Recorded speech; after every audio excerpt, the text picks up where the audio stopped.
হঠাৎই ঠান্ডা অতিরিক্ত বেড়ে গিয়েছে আর গাও অতিরিক্ত গরম হচ্ছে। জানি না বাড়ি যেতে যেতে কী হবে, না জ্বরও আসতে পারে। তো আসসালামু আলাইকুম এভরিওয়ান, আশা করি সকলে ভালো আছেন। নতুন একটি ডেইলি ব্লগে সকলকে জানাচ্ছি স্বাগতম। তো সকালবেলা ঘুম থেকে উঠে সবার পড়াইয়ে নিয়ে তারপরে খাওয়া দাওয়া করে রেডি হয়ে এখন যাচ্ছি কলেজে। তো আজকে সারাদিনে যা যা করছি সেগুলো থাকছে আজকের ভিডিওতে। তো আশা করি আপনারা সম্পূর্ণ ভিডিওটা দেখবেন। তাহলে চলুন আজকের ভিডিওটি শুরু করা যাক।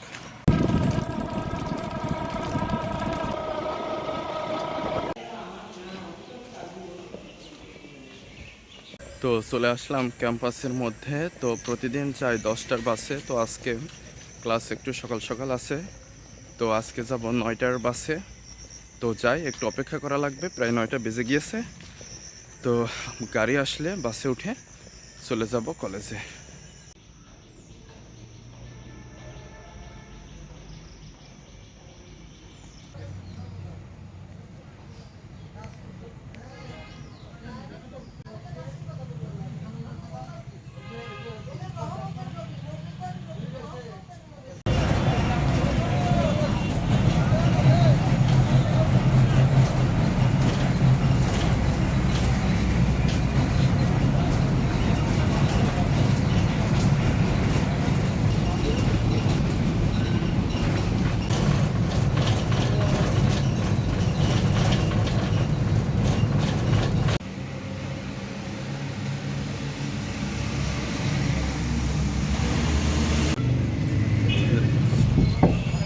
লাগলো 30 নাম্বার পাইছে, ঠিক আছে।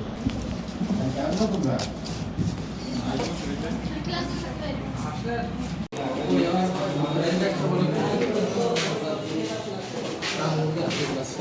কালকে রাখছি।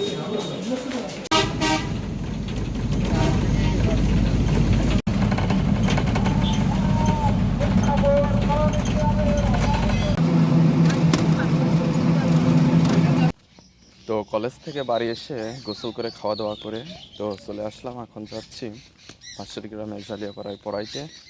তো যাই, পড়াই আসি।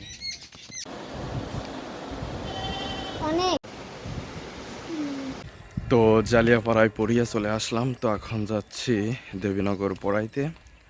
তো প্রচণ্ড গরম পড়ছে, আবহাওয়া এখন রোদ নাই, বিকেল হয়ে গিয়েছে। আশেপাশে কয়েক জায়গায় ঘুরি উঠছে, 5টা 9 বাজে। তো যাই, এখন পড়াই আসি।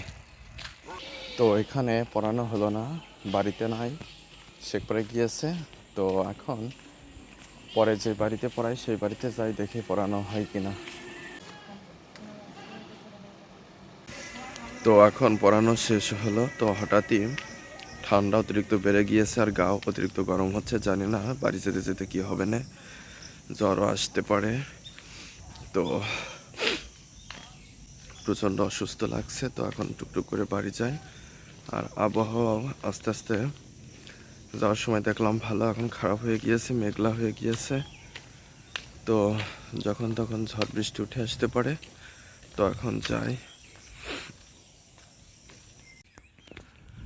তো দেখতে পাচ্ছেন এইদিকে মেঘ হয়েছে, তো সেটা বাতাস আসার কারণে আস্তে আস্তে উপরের দিকে উঠে আসছে। তো এখন যাই বাড়িতে।